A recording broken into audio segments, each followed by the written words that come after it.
예, 여러분 반갑습니다. 화요일 아침 또 여러분과 함께 말씀 나누는 복된 시간 또 함께 허락해 주신 주님께 감사드립니다. 이번 주일에 빠진 식구들이 좀 많았던 것 같아요. 감기로 인해서 고생하는 것 아닌가 싶기도 하네요.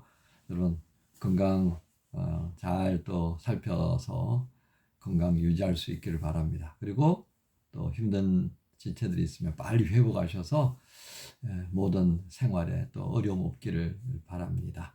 오늘 잠언 25장 말씀입니다. 25장 가운데서 뒤에 부분 20절부터 28절까지 말씀 우리 함께 말씀 봉독하십시다. 20절부터 28절까지입니다. 마음이 상한 자에게 노래하는 것은 추운 날에 옷을 벗음 같고 소다 위에 식초를 부음 같으니라. 네 원수가 배고파 하거든 음식을 먹이고 목말라 하거든 물을 마시게 하라. 그리하는 것은 핀숯을 그의 머리에 놓는 것과 일반이요 여호와께서 네게 갚아 주시리라. 북풍이 비를 일으킴 같이 참소하는 혀는 사람의 얼굴에 분을 일으키느니라. 다투는 여인과 함께 큰 집에서 사는 것보다 움막에서 혼자 사는 것이 나으니라. 먼 땅에서 오는 좋은 기별은 목마른 사람에게 냉수와 같으니라. 의인이 악인 앞에 굴복하는 것은 우물이 흐려짐과 샘이 더러워짐과 같으니라.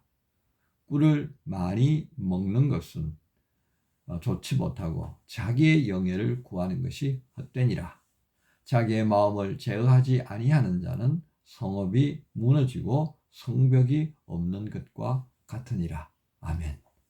오늘 말씀 제목은 지혜가 없으면 엇박자 인생이 될 수 있습니다. 지혜가 없으면 엇박자 인생이 될 수 있습니다. 중심 구절 22절입니다. 그리하는 것은 핀숯을 그의 머리에 놓는 것과 일반이요 여호와께서 네게 갚아 주시리라. 여러분 오늘 20절의 말씀이 첫 절이었는데요. 마음이 상한 자에게 노래하는 것은 추운 날에 옷을 벗음 같고 소다 위에 식초를 부음 같으니라. 여러분 이게 어떤 의미겠습니까? 소위 말하는 나는 위로한다고 하는 것이 마음을 상하게 하는 일이 될 수 있다는 겁니다. 또 돕는다고 한 것이 오히려 힘들게 만들고 선하게 대한 것이 화를 불러일으키는 그런 일이 될 때가 있습니다. 또 모든 사람이 싫어하는데 또 긍휼히 여기는 마음이 있어서 정작 가까이 대하려고 그렇게 했다가 오히려 원망을 듣는 오히려 자기를 더 비참하게 만드는 거다라고 그러면서 나를 마음 상하게 해버리는 그런 일들도 이제 있는 겁니다. 이제 이렇게 어려운 일들 대인관계에서 자꾸 반복되다 보면요 사람을 기피하는 마음이 생겨날 수가 있어요. 아니 왜 나는 잘 대해주려고 선한 마음으로 좋게 해주려고 하는데 왜 이렇게 자꾸 내게 문제 제기를 하는 건가? 내가 문제가 많은 사람인가? 나는 사람에게 가까이 다가가면 안 되는가? 왜 이렇게 돼버릴 수가 있다는 겁니다. 그래서 대인기피증이 생겨나는 거죠. 그래서 이 21절에 있는 뭐 그런 일들도 해야 한다고 주님이 말씀하시니까 더 난감합니다. 내 원수가 배고파거든 음식을 먹이고 목말라거든 물을 마시게 하라. 누가 내게 잘못된 일을 하게 되면 용서하라고 그랬는데 예수님께서는 어떻게 용서하라고 그랬습니까? 예. 야, 7번씩 뭐 70번까지도 그렇게 해야 된다. 이건 뭐 그냥 불가능한 일을 예수님 요구하시는 것 같아요. 그러니까 흉내라도 좀 내어야 하는데 흉내라도 내어야 하는데 이거 진짜 난감하잖아요. 그죠? 그거 어떻게 해요?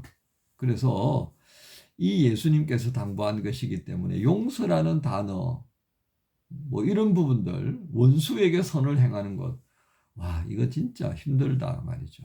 그래서 또 뭐 다른 측면에서 보면 원수까지는 아니어도 이거 뭐 좀 불편한 누군가에게 그 감정을 드러내지 않고 부드럽게 대하는 것이 필요한데요. 와, 그거 또 쉽지 않거든요. 예. 그냥 남들이 하는 것처럼 나도 그냥 편하게 그냥 하고 싶은 말 해버리고 나도 하고 싶은 행동 막 해버리면 속이 시원하겠는데, 그죠? 그런데 이제 오늘 자문의 말씀은 어떻게 하라고 하는 것입니까? 그렇게 하지 말라는 겁니다. 예. 그러면서 주님께서 우리에게 이렇게 말씀하시잖아요. 이렇게 원수에게 네가 선을 행하는 것은 그의 머리에다가 핀 숯을 두는 것과 똑같다. 그러면서 여호와께서 내게 갚아주신다. 이렇게 말씀하시는데 이게 무슨 의미냐면 히브리어의 특수 표현이라고 해요. 예.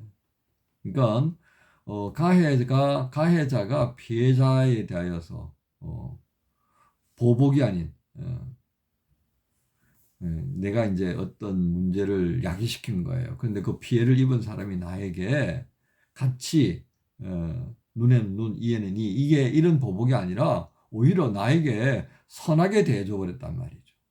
그러면 그 마음에 괴로워가지고 미안해하고 부끄러워할 거다. 그리고 네가 그렇게 한 것에 대해서 하나님께서 다 또 채워주셔. 뭐 이런 얘기예요. 잘 이해 안 되죠, 그죠? 이 이스라엘은 밤에 온도가 굉장히 떨어져요. 그러니까 이제 겉옷만 입고 이렇게 있잖아요. 뭐 한국처럼 뭐 이불 덮고 뭐 그렇게 하는 사람들이 많지 않아요. 부자가 아니면. 그러니까 이제 뭐 붙어서 사는 거죠. 그런데 그 뭐 별로 좋아하는 사람이 아니니까 뭐 혼자서 사는 거죠. 그런데 그 머리맡에다가요 따뜻하게 숯불을 피워가지고 놔주면 얼마나 좋을까. 그 감격할 거다 이거죠. 그런데 우리는 이렇게 또 한번 생각해 볼 수 있겠습니다. 자, 이렇게 선하게 되어졌어요. 예. 그런데 이런 고민을 한번 해보게 됩니다. 과연 그 사람이 이걸 고맙게 여길까? 이걸 고맙게 여길까? 또 이걸 부끄럽게 생각할 수 있을까? 자기의 행위에 대하여서 부끄럽게 생각할 수 있을까? 세상을 이렇게 가만 들여다보면요. 철면피 같은 인생들이 정말 많거든요. 여러분 그런 경험 있죠, 그죠? 뭐 계속 이렇게 잘해주니까 그 잘해준 거에 대해 감사하고 나에게 그것에 상응하는 리액션을 해주면 좋은데 뭐 나는 너한테 이렇게 해도 돼 하는 식으로 대하는 경우 정말 마음이 상하죠, 그죠? 근데 예수 믿으니까 또 그렇게 할 수도 없고 말이죠. 이런 사람들이 많은 겁니다. 근데 때때로 이제 그 10명 가운데 한두 사람이 내게 정말 고맙다고 하는 그것 때문에 또 위로도 받고 이렇게 또 용기를 내고 그럴 때가 많이 있잖아요. 그렇죠? 예. 근데 오늘 주님께서 가장 핵심적인 것은 무엇입니까? 여호와께서 내게 갚아 주신다 하는 겁니다. 여호와께서 내게 갚아 주신다. 25절을 볼까요? 먼 땅에서 오는 좋은 기별은 목마른 사람에게 냉수와 같다. 하나님의 은혜를 바라보고 살아가는 사람의 모습을 굉장히 비유적으로 잘 표현한 겁니다. 주님이 언제 내 마음을 헤아려 주실까? 주님이 언제 나에게 위로를 주시고 그래 잘했다. 내가 다 기억하고 있어. 그래서 내가 너에게 이것 선물로 주는 거야. 라고 하는 것이 결국 어떤 모습입니까? 25절 먼 땅에서 오는 좋은 기별과 같다는 겁니다. 그렇게 하나님을 바라고 기다리고 의탁하는 자가 하나님의 은혜를 경험하게 되었을 때 목마른 사람에게 주어진 냉수와 같이 시원하고 세상에서 가장 달고 가장 맛있는 물이 되는 거예요. 그렇죠? 바로 그걸 우리에게 말씀합니다. 그리고 28절에 자기의 마음을 제어하지 않은 자는 성읍이 무너지고 성벽이 없는 것과 같다. 마음을 다스리는 것이 얼마나 중요한지. 재밌는 표현이 하나 있습니다. 27절을 볼까요? 그냥 넘어가려고 그랬는데 봐야 될 것 같습니다. 27절에 꿀을 많이 먹는 것이 좋지 못하고 자기의 영예를 구하는 것이 헛되니라. 이 꿀을 많이 먹는다는 달콤한 거예요. 달콤한 거. 편하게 좋잖아요. 항상 인생이 꿀을 먹는 것처럼 그렇게 달콤하지 않잖아요. 그겁니다. 그 달콤한 것만 좋아하게 되면요. 예, 몸이 오히려 좋지 못해요. 그래서 아기들한테는 꿀을 먹이면 안 된다고요. 꿀을 분해할 수 있는 효소가 아기에는 없기 때문에 오히려 독이 되는 거예요. 그래서 적절하게 먹어야 합니다. 자, 이렇게 우리의 삶의 자리에서 주님이 지혜를 주시고 그 지혜를 가까이 하라고 우리에게 말씀하십니다. 세상에 가득한 인과응보식의 접근보다는요, 할 수 있는 대로 선을 행하라. 그러면 하나님께서 내가 갚아주신다는 말씀을 당부해 주시는 겁니다. 항구에 가보면 수많은 배들이 풍랑으로 인해서 막 서로 옆에 배들 치고 받고 그냥 항구 벗어나지 못하도록 메어두잖아요. 큰 배들은요, 닷도 바닥에 내려놓고 배가 움직이지 못하도록 해요.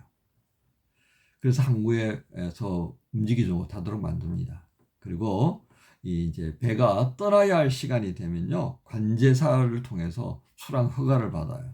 그래서 항구를 벗어날 수 있습니다. 들어올 때도 마찬가지예요.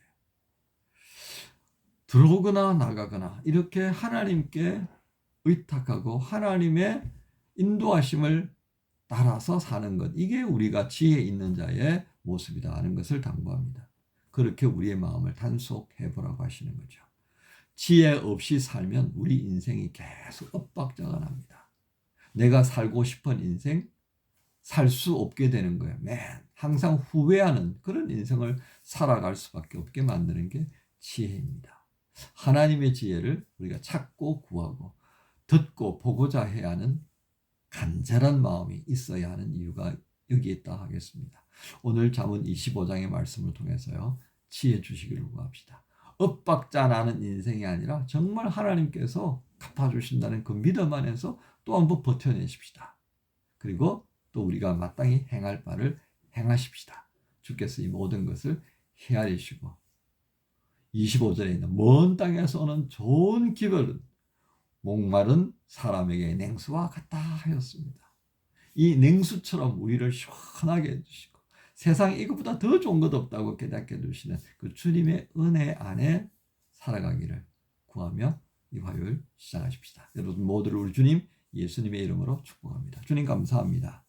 지혜 없는 인생, 엇박자의 삶이 되고 마는 것을 또 한번 보게 하셨습니다. 감사합니다. 주님, 우리에게 주의 공급하시는 은혜를 따라서 힘을 얻고 그리고 주님이 기뻐하시는 선을 행하는 자 되게 주옵소서. 오늘도 지혜를 구합니다. 인도해 주옵소서. 예수님 이름으로 기도합니다. 아멘.